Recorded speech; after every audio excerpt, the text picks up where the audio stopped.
জীবনে অনেক বাসার ঘর দেখছেন, যে বাসার ঘরে বউ জামাই কিছু একটা করে আর কি। না রে ভাই, এখনো জীবনে বিয়ে করি নাই, তাহলে কিভাবে জানবো বাসুরেতে কি হয়। এরকম একটা মন্তব্য নিয়ে উঠে এসেছে আমার বন্ধু রায়হান। এদিকে তদন্ত করে জানা যায় যে আপু কেন এত রক্ত খেতে চাচ্ছেন। আপুর নাকি ছোটবেলা থেকে একটা রক্ত খাওয়ার রোগ আছে, কিন্তু এখানে আপুটি কোন রক্ত বুঝিয়েছেন এটা এখনো অস্পষ্ট। কিন্তু এখানে আপুটির স্বামী তাকে রক্ত খাওয়াতে অস্বীকার জানায়, এতে আপুটি নারাজ। তার স্বামীর মন্তব্যে রক্ত ছাড়া আরো অনেক কিছু খাওয়ার আছে, কিন্তু আপুটি রক্তেই খেতে চায়। এই নিয়ে বিস্তারিত চলুন দেখে আসি মেইন ভিডিওতে। এই বাসার ঘরে হচ্ছে গিয়ে বউ জামাইকে ধরে তাকে রক্ত করবে।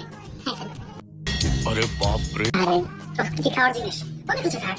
হ্যাঁ রক্ত খাবে, রক্ত কেন খাবে? জামাই আর কত কিছু আছে সেগুলো খায়। রাজা জি না রক্ত দিতে আসে, রক্ত খাবে না। আপনি কি এগ্রি?